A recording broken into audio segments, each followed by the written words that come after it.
Hello Andy, అందరికీ welcome back to our channel placement hack. And today we are in the day 5 series of Python 364 days challenge. And ఈ challenge ఇంతే continue అవుతుంది. So please మీరు follow అవ్వండి. And ఇవాళ question వచ్చేసరికి ఏంటంటే to find the factors of a given number. అంటే మనం ఏదైతే నెంబర్ ఇచ్చామో ఆ నెంబర్కి ఫ్యాక్టర్స్ ఫైండ్ చేయాలి. ఫ్యాక్టర్స్ అంటే ఏం లేదు, ఒక నెంబర్ యొక్క డివిజిబుల్స్ని మనం ఇక్కడ ఫ్యాక్టర్స్ అంటాం అన్నమాట. సో ఇప్పుడు మనం ఫర్ ఎగ్జాంపుల్ ఏదో ఒక నెంబర్ తీసుకొని ఆ నెంబర్ని 1 నుంచి అప్ టు ఆ నెంబర్ వరకు ఏవైతే నెంబర్స్ డివిజిబుల్ చేస్తూ ఉంటాయి అంటే రిమైండర్ 0 వస్తే వాటిని ఫ్యాక్టర్స్ అంటామన్నమాట.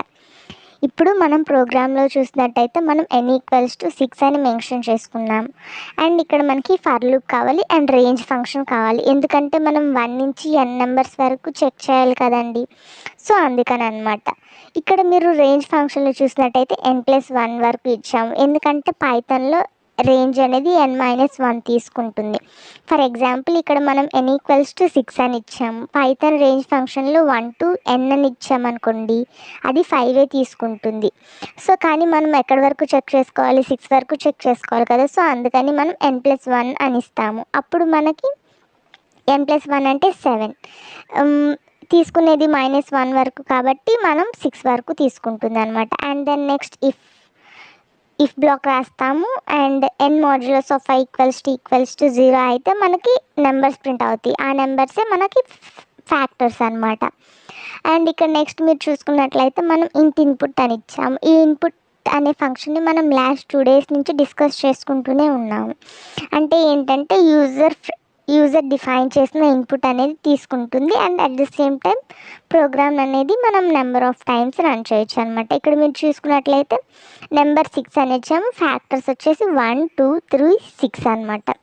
1 అనేది ఎవ్రీ నెంబర్ యొక్క ఫ్యాక్టర్ అవుతుంది. సో ఎందుకంటే 1తో మనం డివిజిబుల్ చేస్తే మనకి రిమైండర్ అనేది 0 వస్తుంది కాబట్టి.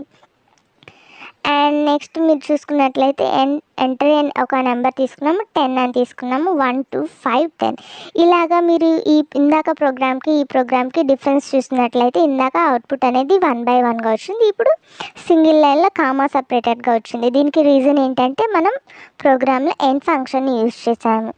ఇప్పుడు చూసినట్లయితే మనకు అవుట్పుట్ అనేది స్పేసెస్ వచ్చింది. ఇక్కడ మనం కామా తీసేసి ఎండ్ ఫంక్షన్లో స్పేస్ ఇచ్చాం కాబట్టి.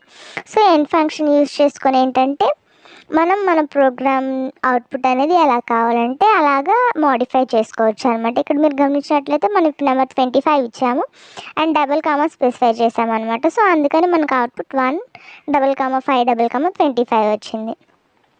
హోప్ మీ అందరికీ ఈ ప్రోగ్రామ్ అర్థమైందని అనుకుంటున్నాము. ఏమైనా మీకు డౌట్స్ ఉంటే కామెంట్ సెక్షన్లో పింక్ చేయండి. Thank you. Please subscribe the channel placement hack and share among with your friends. సపోర్ట్ చేస్. Thank you.